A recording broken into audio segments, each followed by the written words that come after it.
why do we get nervous?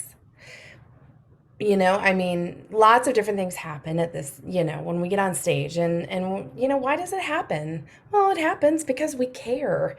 We care about what happens on stage. We have practiced hard and we certainly don't want to fail. So those are things that really kind of start the process, it's you got to think about why do we even get nervous? So when we get nervous, we go into this fight or flight, which I'm sure that you all have heard before, heard that term. So fight or flight, what does that mean?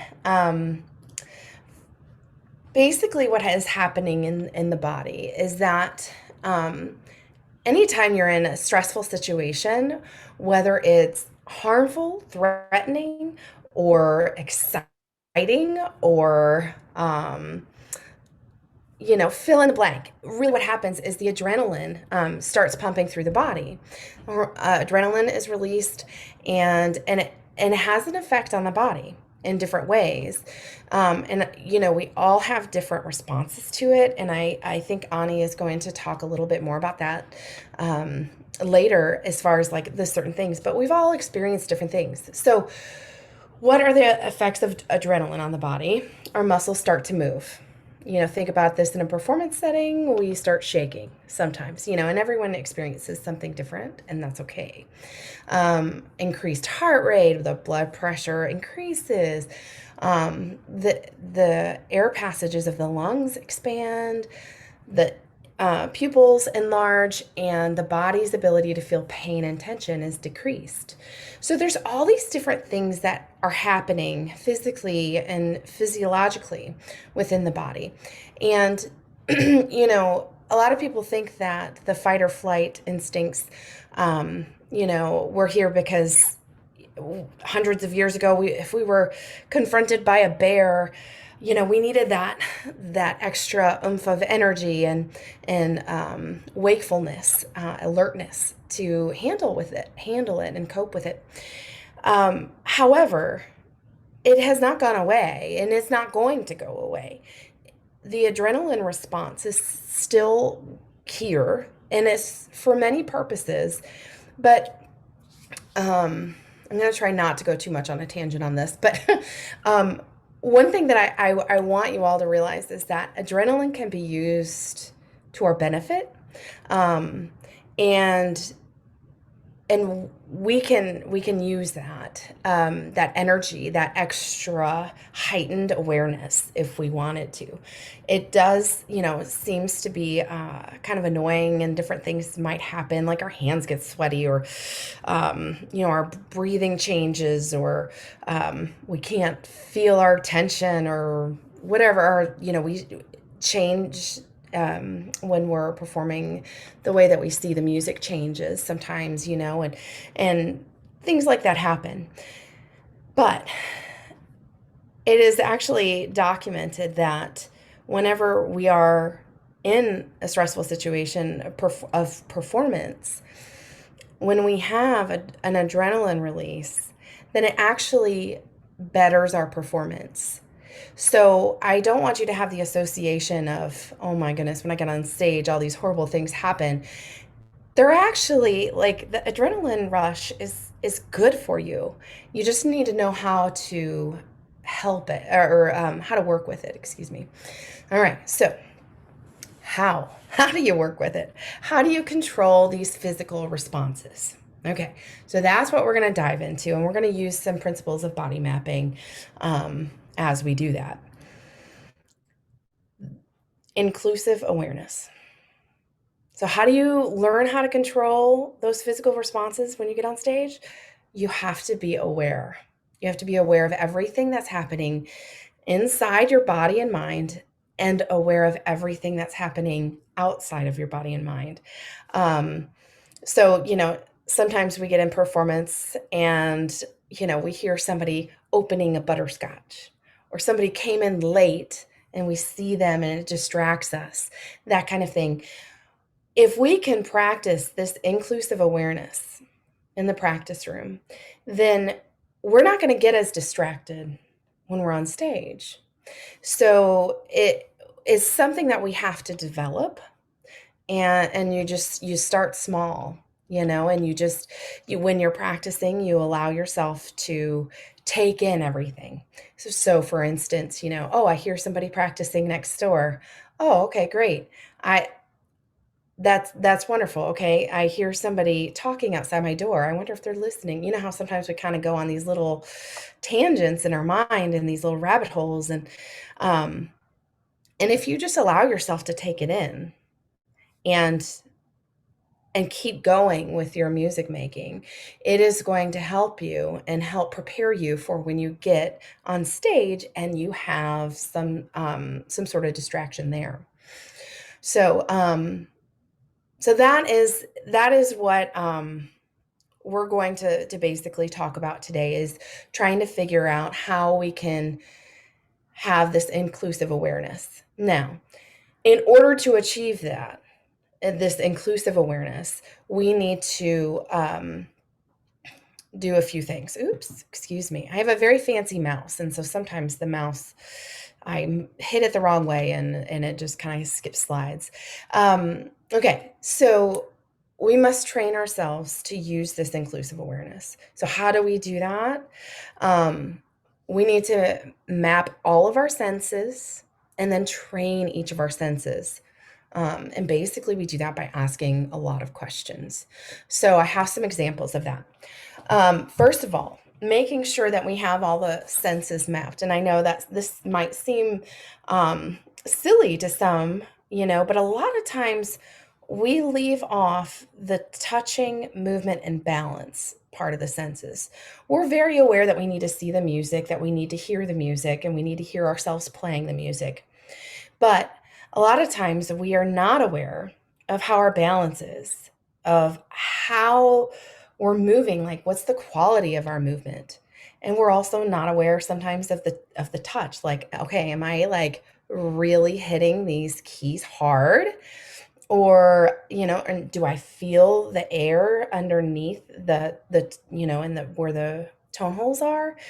Um, and that kind of thing. So we need to make sure that we have those properly mapped. So the terms for these three are tactile for touching, kinesthetic for movement, and vestibular for balance. Okay. Um, so how do we train them? Like I mentioned before, we're going to ask a lot of questions. So, especially if we're thinking about the kinesthetic sense, for instance, where do my hands need to go? Is it here? Is it there? Where does this pinky need to go? And then how? Trying to describe the movement, the quality of the movement, how it feels, what's the experience like. You can use descriptors like free, tense, balanced or not balanced, light, heavy, easy, and effortful. Those kinds of things can help you to get to that point of that inclusive awareness. Um, I feel like I'm covering a lot um, of material, and I want you all to realize that this material is something that you're going to need to kind of embrace and embody, and it takes a while to do that, and sometimes I feel like I I'm still learning this too, so don't be discouraged if you're not, able to do all of it at once. This is something that you have to kind of build up a little bit. So, also, I want to put a little disclaimer out there. If you're starting to ask yourselves lots of questions and you're starting to, let yourself hear what's happening around you or how you're feeling, and you're trying to label all of these things in your mind, um, there's a sense of scatterbrained that you kind of get, like you feel You might be playing an F major scale and miss the B flat, and you're like, "What? I've never done that before." And know that that's perfectly normal. Like, and it doesn't mean that you don't know the scale. It's just that you're trying to allow different things to come into your awareness, and that is normal, and it doesn't last forever. And you can still practice well and allow yourself to take in those different things for sure. Okay. So once you have a good sense of those senses that we talked about, when we're trying to apply them in a practice and performance setting, there's 3 different things that we really need to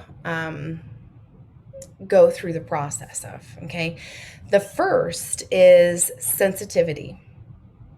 So we are sensing something. We are thinking about, okay, how does my body feel, or that kind of thing. Then discernment, you're noticing what is not quite right, and then you respond to it, the responsiveness. So I have an example here, actually a couple. So this is for the auditory sense. Okay, so you're hearing the note that you play. Awesome. Okay, that's the sensitivity portion. I sense the note is sharp. Okay, great. You discerned that the note is sharp, and then you bring the note back in tune. Awesome. Okay, so ideally that's where we want to end up. It takes time to develop this. I remember whenever I was first learning some of this material, my teacher, I had just played something, and my teacher asked me, "So how did you feel whenever you played that?" And I was like, "Oh, well, my sound kind of spread, and I missed a note here, and I don't know. I just didn't really like the articulation or whatever." And she was like, "No, how did your body feel?" And I was like, I have no idea. I have no idea. I've never thought of that. And I was like, I really couldn't recall anything. So then I started thinking, wait, what am I feeling? What am I experiencing? And as I started kind of working with that, a few months later, I had another performance. And I was so excited. I went to her after this performance, and I was like, "You'll never believe it. When I was on stage, I could feel that my legs were tense." And she was like, "Oh, great. Could you release it? Could you let go?" And I was like, no, I couldn't. But I felt it. And for me, that was such a huge accomplishment, because I had prior to that, I had been so focused on what, my mind was thinking about the notes, about everything else, but I couldn't get in tune with what was happening in my body. So I had reached that discernment, right? So I felt my body as I was playing, and I could sense that I had tension in my legs. I couldn't respond yet, but I got to that second point, and I felt great about it. And of course, it wasn't very long after that I was able to respond and release the tension whenever I did feel it. So another example of this, using a different sense, the kinesthetic sense, the sense of movement. I feel my body as I play. That was a huge one for me. And I sense that my fingers are straight and not curved. So that's the discernment. Okay, great. All right. Now, to respond to that, I curve my fingers. So I feel my body as I play. I sense my fingers are straight, and then I curve my fingers. So I respond to that. So I'm sure that there's a lot of other examples that you all can think of, and think of with the vestibular sense as well, balance. I'm putting all my weight on my right foot, not my left, or, nothing's on my left. So I try to even it out, and that would be the responsiveness, is evening it out. All right. So I have a few takeaways that I wanted to share with you all. I want you to realize that adrenaline will change the way your body reacts and responds to performance situations. And it can be a very positive thing if you let it. You can turn it into something great and you can use it for your benefit. Um, Inclusive awareness must be practiced. Um, if you feel scatterbrained at first, it's normal. Give yourself some time to get used to it. And we must train all of our senses, including the kinesthesia, vestibular, and tactile senses. Allow yourself to process your emotions towards performing.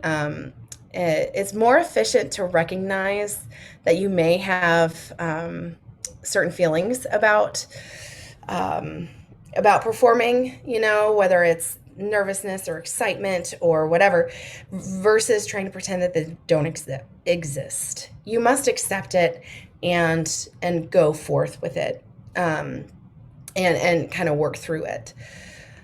Lastly, your mind is powerful. If you allow yourself to continually be aware of your internal experiences and your surroundings, you'll be able to respond to the perceived negative effects of adrenaline to your clarinet playing. And you will be able to take the nerves, so-called nerves that you feel, and turn them into a positive outlook, like, for instance, excitement. And it will be a happier and more enjoyable performance. So I hope that, I know I talked quickly today, but I hope that you all learned something from this. And thank you so much for your attention. And I'm going to turn it back over. And I'm going to stop sharing.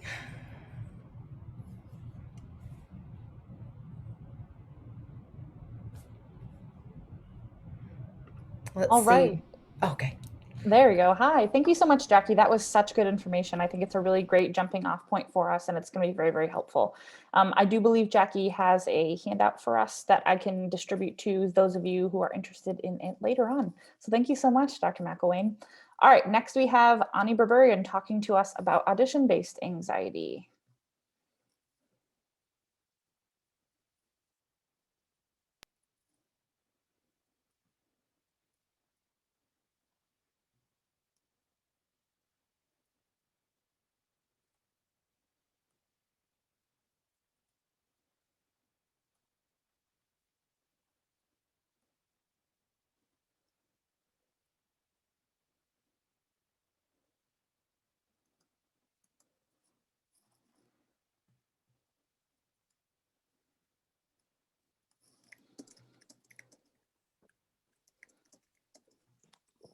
Here we go. Can everyone hear me? Yes, we can. Okay.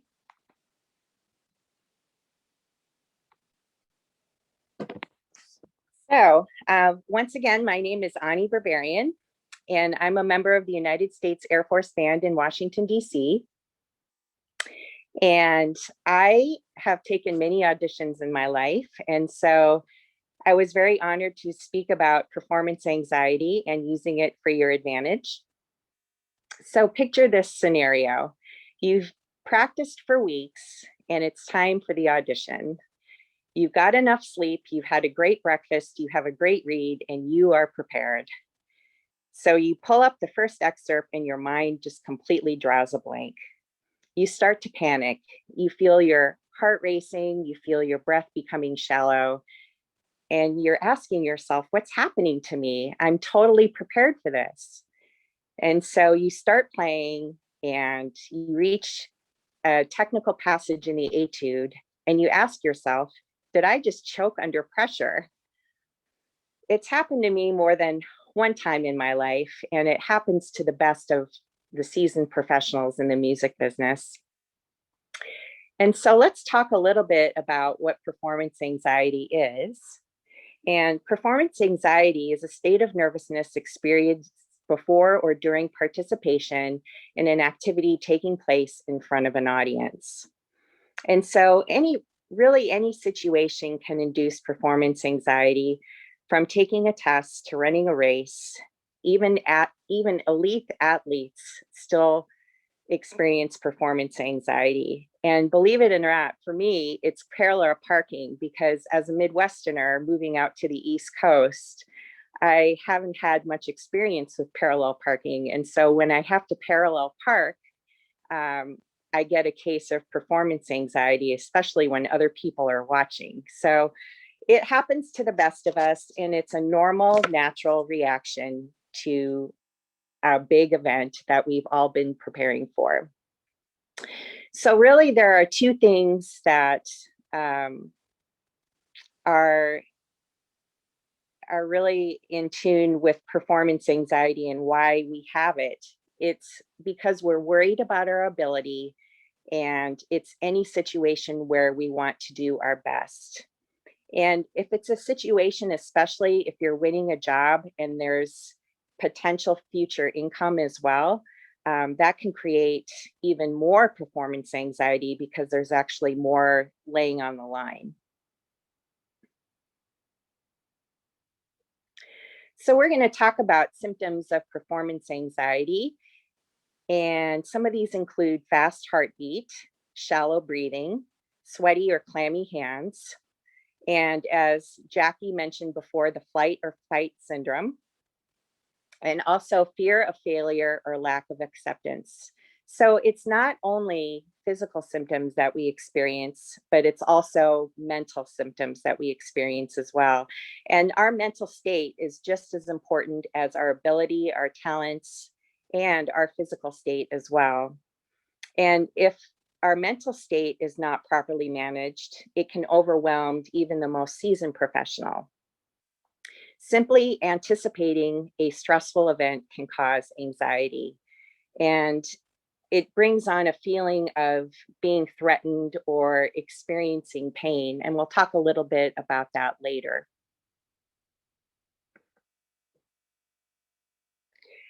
So, how to deal with performance anxiety in an audition? Well, the key to dealing with performance anxiety in an upcoming audition is prepare, prepare, and prepare some more. And thinking of performance anxiety as a friend and a useful tool. So it's really all about your attitude. And the more you prepare, the more that you are going to feel excited and you are going to feel ready for the challenge. Because remember, no one is born a choker. And so you have to just remember that. And managing performance anxiety is a skill that anybody can learn. And so really thinking of anxiety, performance anxiety as a friend and a useful tool is key to managing performance anxiety, because no matter what you do, the symptoms of performance anxiety are always going to happen. But it's really the ability to manage it and to not keep it under control, but to accept that these symptoms are happening to you. So I know that there are a lot of fight or flight purists out there, but instead of using that term, I like to use the term acceptance, and just accepting that your heart is racing and accepting that you're breathing shallowly, and accepting that you're experiencing all of these symptoms. So today we're going to talk a little bit about preparing for the audition and how to start preparing when the audition is announced, first of all. So I'm going to talk about this in a timeline so that'll give you a better idea of how to more effectively prepare for an audition. So when the audition is announced, the first thing that I like to do is I like to gather all of my excerpts together. I like to gather recordings. I like to gather scores. I like to do score study and excerpt study. And especially depending on the group that I'm auditioning for, I will check out recordings or look on YouTube for reference recordings and really listen to the group that I'm auditioning for. And so that's the very first thing that I do is I try to get an idea of who am I auditioning for, first of all, and secondly, what kind of style, what kind of personality, what kind of player are they looking for as well. So here's some practice tips for the audition. First of all, begin slowly. I like to play everything at half speed, listen to recordings, which I've already mentioned. And instead of thinking of it as practice sessions, think of it as performance sessions. And the late, great Bud Herseth, the former principal trumpet of the Chicago Symphony Orchestra, did not like the term practice. He didn't like it when people use the term go practice. Instead, he thought of practicing as performing. And so when an audition is announced, you should enter all of your practice sessions with a mindset of performance sessions. So I use the metronome at all times. The only time that I don't use a metronome is when I'm actually auditioning for a panel of my peers or going through a run-through audition, but I use the metronome at all times. And that's very important because hearing the metronome externally helps you build an internal metronome. And there's also many tools that you can purchase. These days, you can actually purchase a metronome with a buzzer, and it has a little belt attachment to it.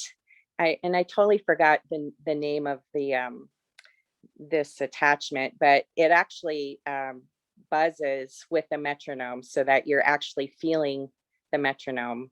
It'll come to me, I promise.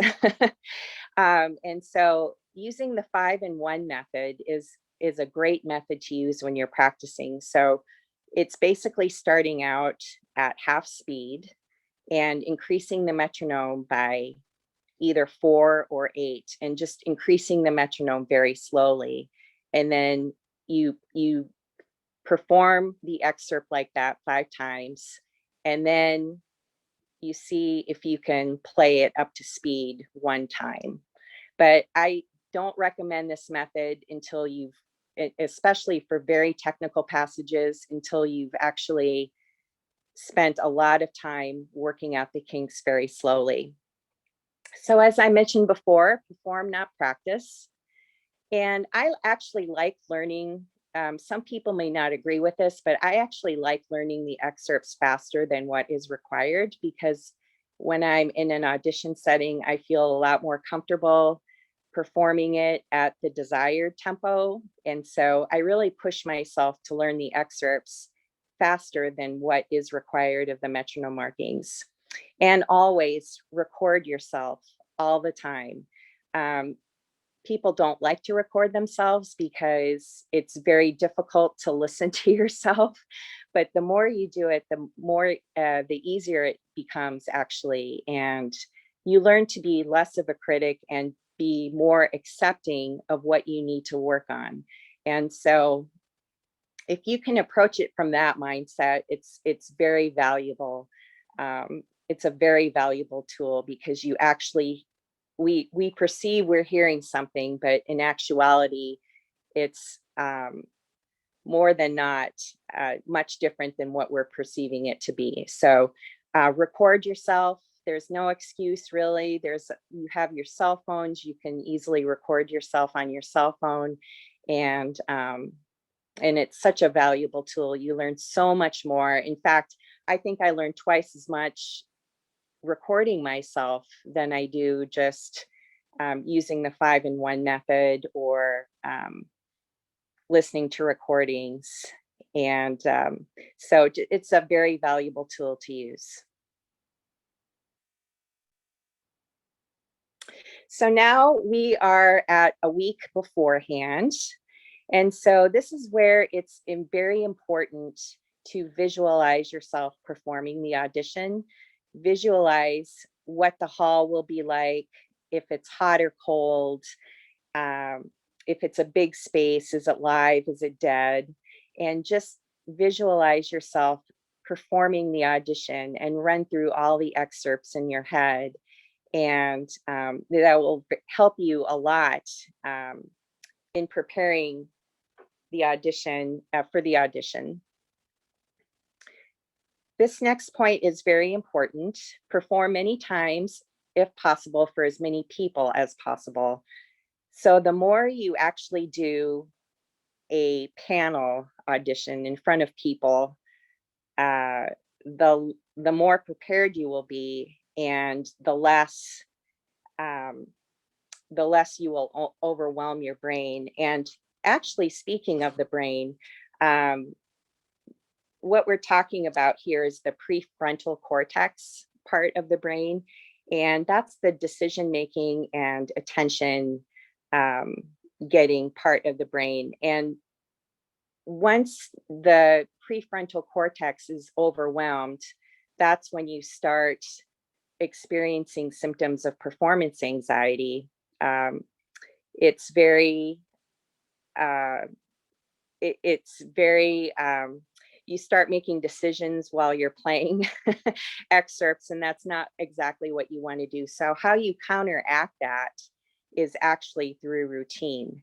And so the more prepared you are and the more you go through a routine, the prefrontal cortex of your brain becomes more subdued. And so that's the key, is routine to managing performance anxiety. So let's go on to the next point. Of course, keep recording yourself. Don't stop recording.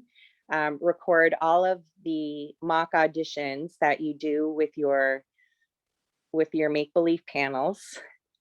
Perform excerpts without the metronome. And of course, that's what you do in front of the panels.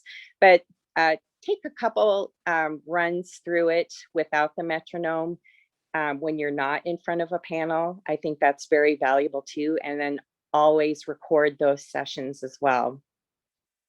Draw excerpts out of a hat so that you are not playing the excerpts in the same order all the time. We're talking about routine, but you also want to be prepared for the unexpected as well. So you want to change things up as much as you can. And learn everything that you can about the audition site. Is it live? Is it more dead space? Will I need a lighter read? Will I need a thicker read? Is it a large space? Is it cold in there?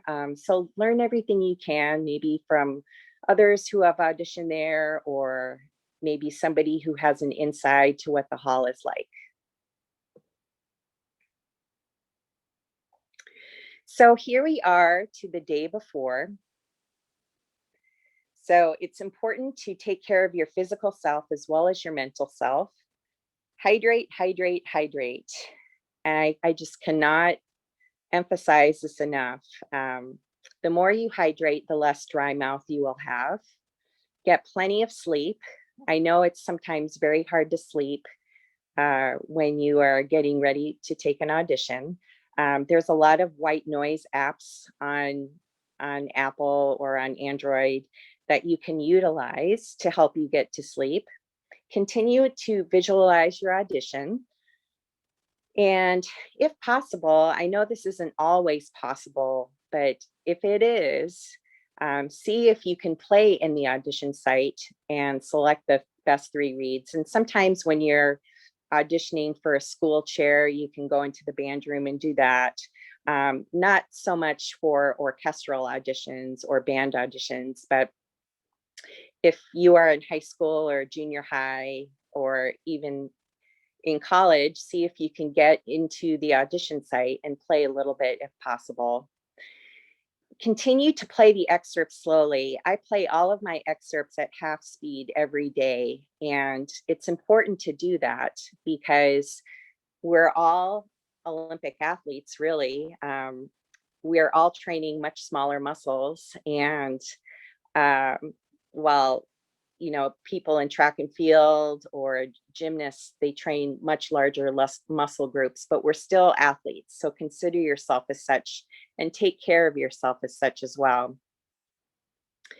And do a run through the day before the audition and record yourself. And if so, do it in front of a mock panel again, if you would like. And I think the more times you do that, the more prepared you will be. And the key is routine. It's routine. And there's also an exercise that I like to do. It's called the Bolt breathing exercise. And how you do it actually is, as I'll describe it here quickly, is so you breathe normally in and out, and then once you've exhaled all of your air, you pinch your nose and you hold it until the first definitive urge to breathe. And so you don't want to start doing this at the audition. This is something that you want to build slowly up to. And so your aim is for 25 seconds, but I would start for 5 seconds. So if I take in a breath and exhale and pinch my nose and count to 5. And so you can start at 5 seconds. And what that exercise does is actually slows down your breathing. It slows down your heart rate too. And so it's a very valuable tool to use, especially if you feel like your breathing is getting more shallow and your heart rate is racing. And so it just calms everything down.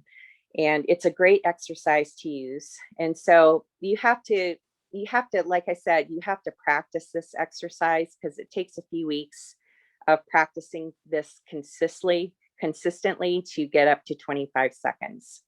So be patient and remember that this is not a maximum hold. You only hold it until the first definitive urge to breathe. So here we are at the day of the audition. So you want to arrive at the audition site early, but not too early. I'd say an hour to 45 minutes is good. It's a good time. You don't want to be there for hours and hours. Warm up at the home or your hotel if possible. It's just good to have a good focused warm-up session away from everyone else. Select the best read for the audition at the site. So don't select your best read at the hotel or at your house. Do it at the audition site. And we talked about slow down breathing using the Bolt method. Wear comfortable yet professional clothing. And instead of thinking of it as fight or flight, think of it as acceptance and think of it as your friend and how it could make for a more exciting performance. And just remember to perform your best and leave it on the stage no matter what happens. Don't focus so much on the mistakes that you've made or just go over and over it in your head because it's not a productive thing to do. And so just leave it on the stage once you're done. Absolutely. Ani, I hate to interrupt you, but I think we do actually have to unfortunately move on to the next presentation. But is there a way that we can make this available so we can read about after the audition, after the workshop? Oh, sure. It's just basically, you can just read it right there. And that was the end of my presentation, actually. Oh, perfect. All right. Yeah. Thank you so much, Ani. We appreciate it. That you. was wonderful. Thank you so much. Thank you. So we are going to go ahead and move on now to Linda Chatterton and her presentation.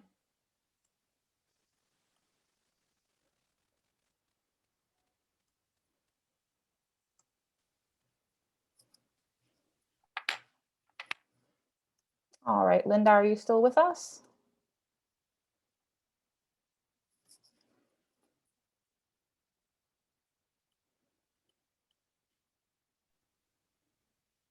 Can you hear me now? Yes, Linda, we can hear you now. We cannot see you, however. Oh, there you are. Hello. I've got to redo my video. Hi, folks. Hi there. Yeah, so as Vanessa said, my name is Linda Chatterton. I'm a flutist. I'm delighted to be an honorary clarinetist for the day. This is so exciting. And I do want to say a special thank you to the ICA Youth Committee, Vanessa, who invited me initially and helped arrange all this, and of course my colleagues, Jackie and Ani. They just said some really great things. So in the time that I have, I'm going to try and go over something that's really near and dear to my heart, and that is creative visualization. And there has been a lot of talk and books written about creative visualization for performers, specifically in the past 10 or 15 years. When I was in high school, these many years ago, there really wasn't anything out there. And this is kind of how I got involved in creative visualization. And so what it was is I started out as a young musician. I was doing really well under stressful situations. And as I got more and more advanced, the stakes started getting a little higher. And I started noticing that my performances and auditions weren't quite as consistent as they had been before. I was getting a lot more nervous. I had no idea what to do about it. And then when I was 16, I won a concerto competition. First time playing a concerto with an orchestra, and I was terrified. I didn't know what to do. And my flute teacher, bless his heart, gave me a book that was all about creative visualization with athletics and other things. And he said, well, this helps me with my golf game, so why don't you try it? And I did. And I'm pleased to report that it actually was, it really, really worked for me. I was nervous. But I managed to do the concerto, the performance really well. I was very happy, and I felt really good during the performance and afterwards. So the other thing I think that kind of led me into this work where I do these presentations on performance anxiety is that I also have a little bit of a psychology bent. And in particular, I'm really fascinated with the concept of memory and how malleable memory is. And we all can relate to having different, if you talk with your friends or family members, how you can experience the same event, but everyone has vastly different memories associated, like what they pull from it. And, sometimes they're even false memories, or I think if they're a false memory, or you think that my memory is kind of weird. So that whole kind of concept was always a little fascinating to me. And I use that malleable memory to help with creative visualization. We can have bad memories or particularly vivid memories. We all have woken up from nightmares, and just that split second after you wake up and it's just so intense and it feels so real. I think a lot of us focus on that kind of like trauma associated with like how our minds are working against us. And it kind of seems like we all have the capability to use our memory and to use our imagination. And we really need to use the good parts of memory and visualization and stuff to make it work for us instead of working against us. So anyways, that's how I came to really be a fan of creative visualization. Why do you want to do creative visualization? Well, we're creatures of habit. So everything from learning how to brush our teeth, to tie our shoes, to learning Mozart concerto.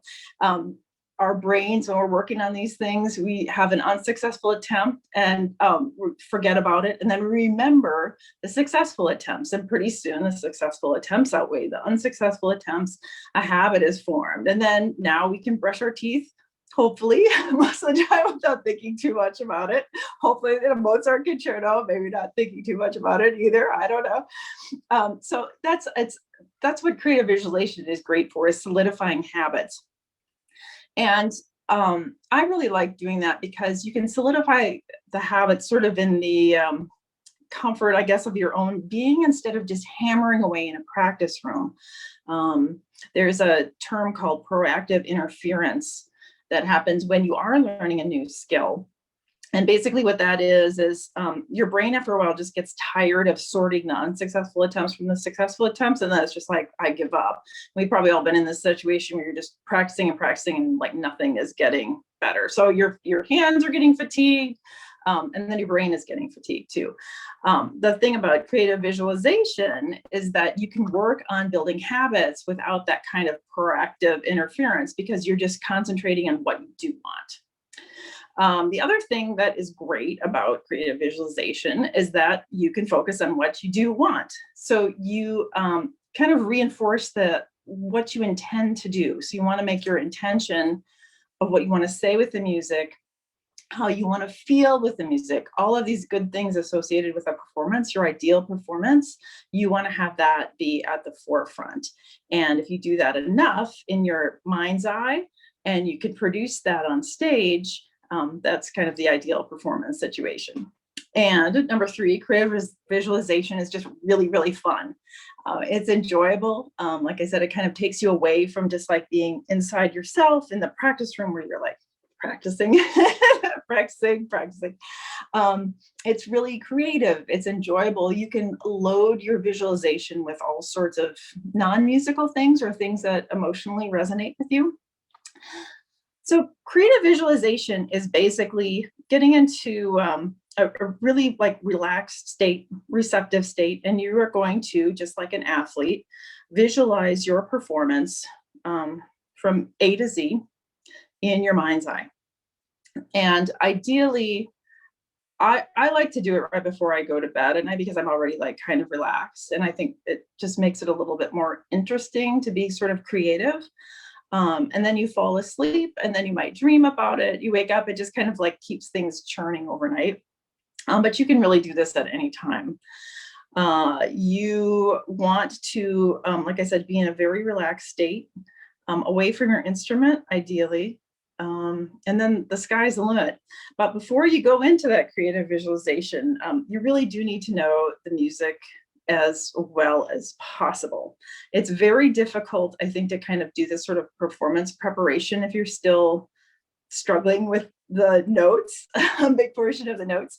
There are 5 ways to learn / memorize the music. Kinesthetic, a little bit of what Jackie was talking about. So get things into muscle memory. 2, aural, what does the music sound like? Pretty self-explanatory. Visual, have a visual backup copy in your head. What does the music look like on the printed page? 4, solfege, be able to sing your music. That's always, it helps tremendously to be able to sing it, even if you're not a great singer. I can speak with personal experience on this. And 5, this is kind of the one that maybe is a little bit more tedious, but I think it's really important, is the theoretical aspects, the harmonic aspects of the music. So don't just be able to play your music. Know, like, how does your part fit in with the orchestra or the piano part? What key is it in? What scales are being used? What arpeggios? Does it modulate into a different key? Really know how the music is constructed and why the composer how he constructed it and why he did what he did. And you don't need to have your music learn on all 5 of those things, but it really helps to do something other than just be able to read the music.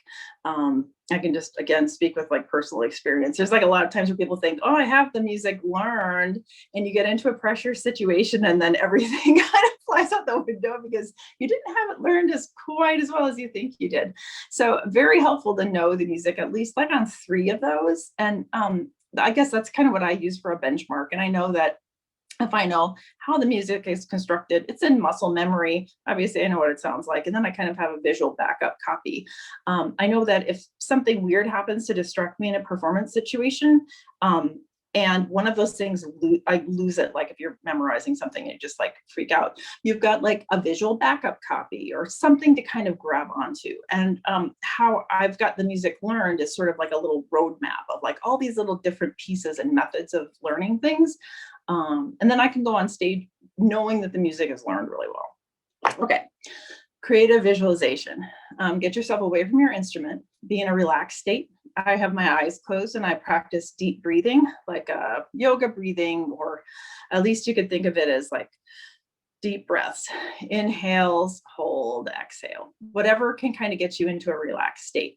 Then you're going to visualize your ideal performance. And what you want to do is infuse your mind's eye with as much detail and vividness as possible. So in the same way a nightmare seems really vivid and detailed and real, you're going to use creative visualization and control it. So if you know like where you're going to be playing, visualize the space around you. Jackie talked a lot about like kind of that kinesthetic sense. So really feel that, like, what do the keys feel like underneath your fingers? The air moving from the keys into your fingers. How are you standing?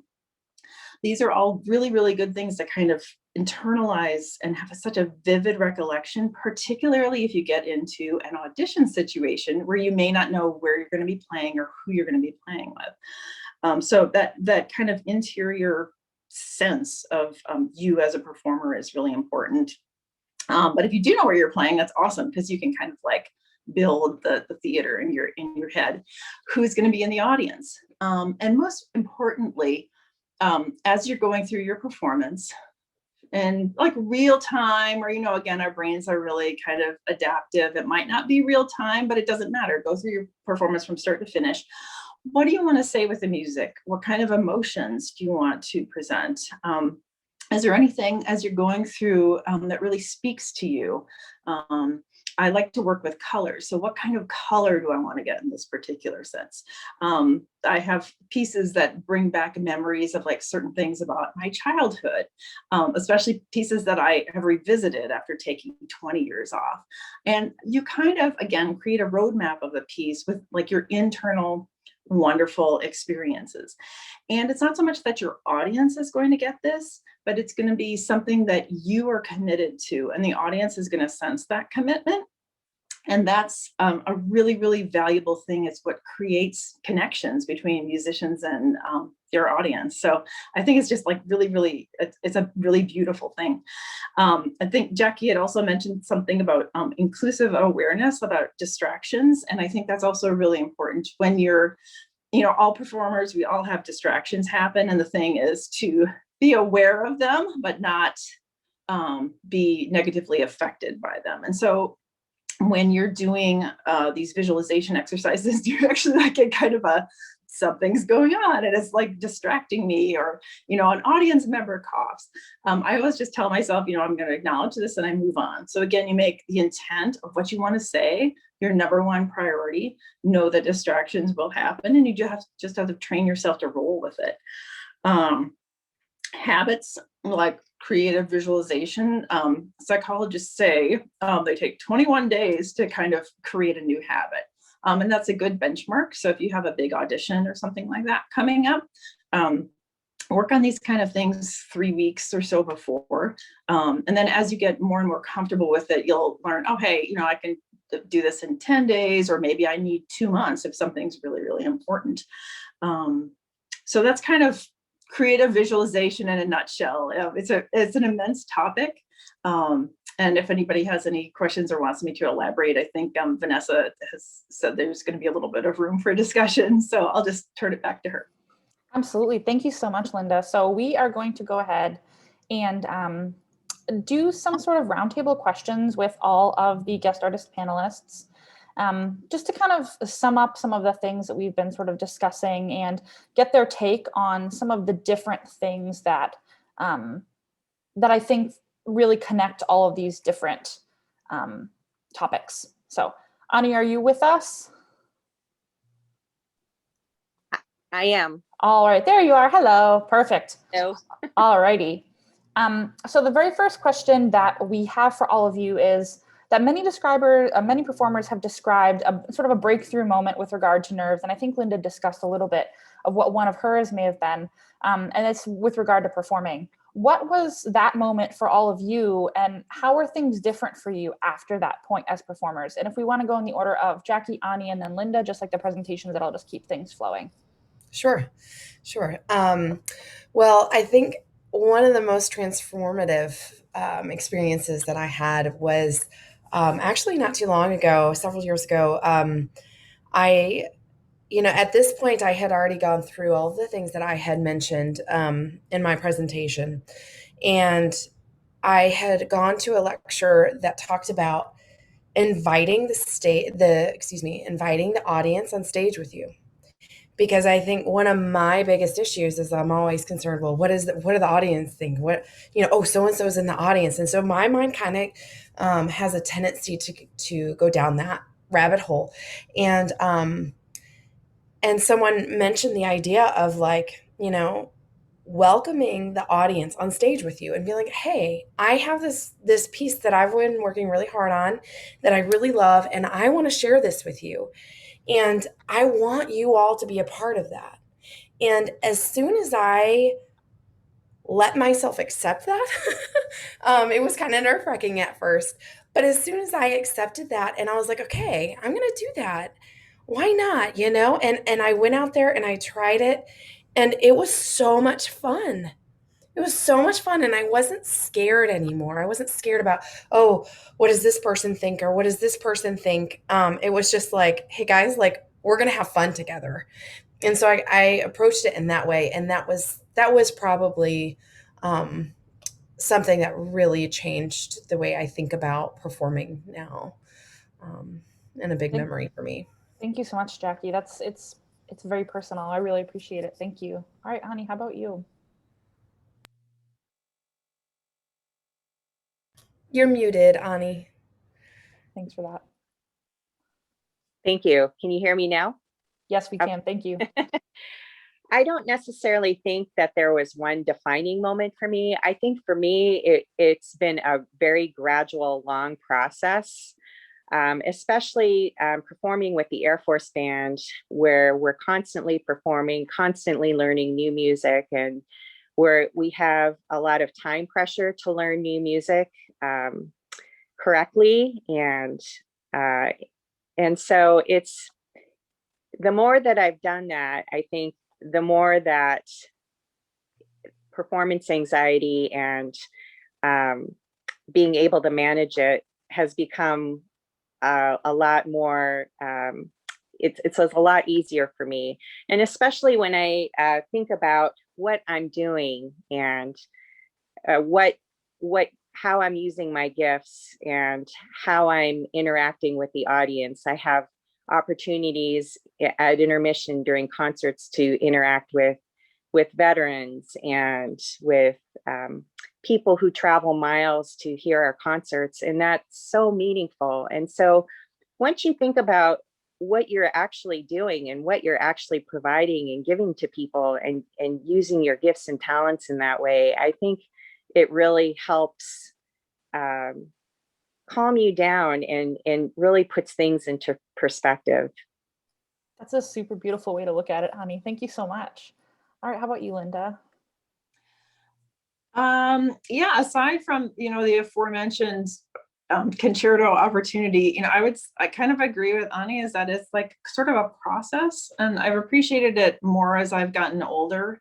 And when I work with young people about performance anxiety, I try and stress that. And I feel like, I'm the old person sort of like telling, but to like enjoy the process. And also, again, kind of in reference to what Ani is saying, like just share your gifts, like enjoy sharing your gifts. I think a lot of times musicians, we've been given tremendous gifts, and a lot of people don't have that, and they would kill for it. And we need to really be grateful for that, and to realize that it's a great opportunity to share what we have with other people. So enjoy the process, enjoy the journey. I love that. I love that so much, because it puts the focus on what we're doing rather than, and what we're giving to the audience, rather than it just being a product that they can get anywhere, because that's what makes live performance, I think, different. Totally agree.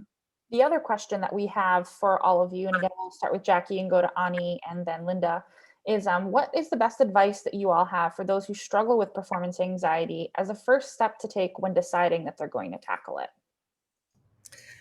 So the first step, I would say you need to ask yourself questions like, why do you feel that way?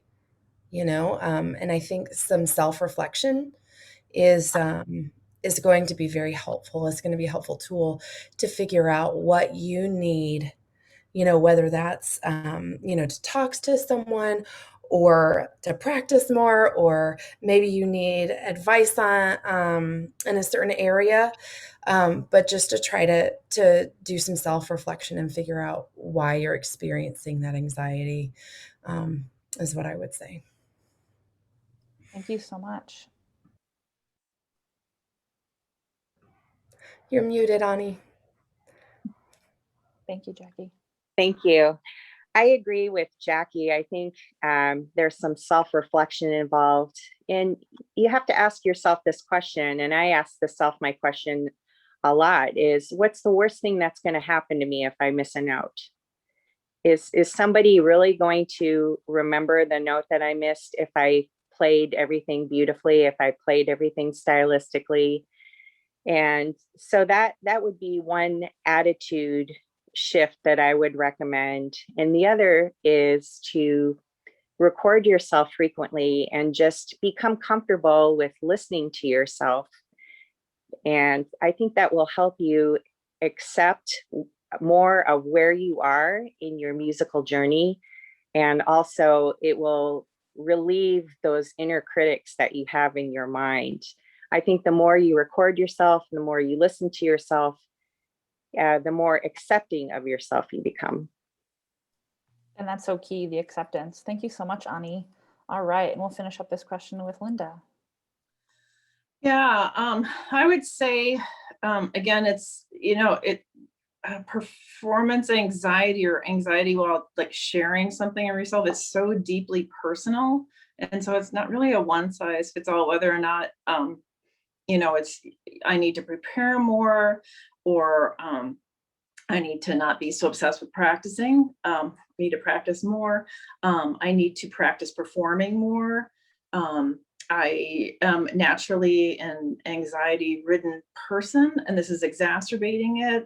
There's like just so many things. So really know thyself would be like my biggest piece of advice. Yeah. Absolutely. Well, this has just been absolutely wonderful. Do we have any questions from any of the attendees? Any questions at all that you may have?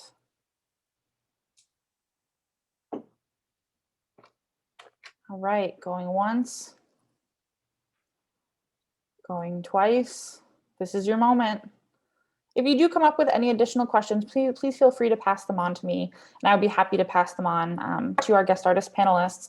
But I just want to go ahead and again extend our deepest thanks to the guest artist panelists that we have had this week, Jackie, Ani, and Linda, for sharing their experiences, because as Linda was saying, this performance anxiety or anxiety when you're sharing something, and especially something that means so much to us, really is so deeply personal. And so we really appreciate you all speaking out and giving these wonderful presentations on something that is so personal to all of us. A big thank you to Meredith Gersten as well for helping me plan this particular workshop. And finally, a big thank you to everyone for attending. Please take a moment to complete the workshop feedback poll that I posted in the chat, and we'll go ahead and post in the chat again to tell us what you think. We always want to be making things better for you and serving the membership in any way we can. And just a quick plug for next week for us. Don't miss our next, and if you can believe it, final workshop in the spring series on Saturday, May 29th at 2 p.m. Central, when Roddy Terrell of Oak City Clarinet, Gabrielle Buffoni of Southeast Missouri State University, and Eric Salazar, performer and composer, will join us for a discussion on making the big transition from high school to college and then to the professional world. Thank you all again for coming today, and we look forward to seeing you next week. Thank you again. Bye-bye. Thank you so much. Bye-bye. Thanks.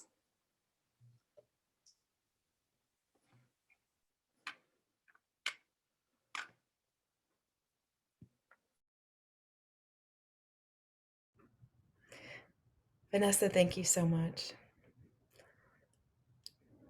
Oh, you're muted. And I'm muted now.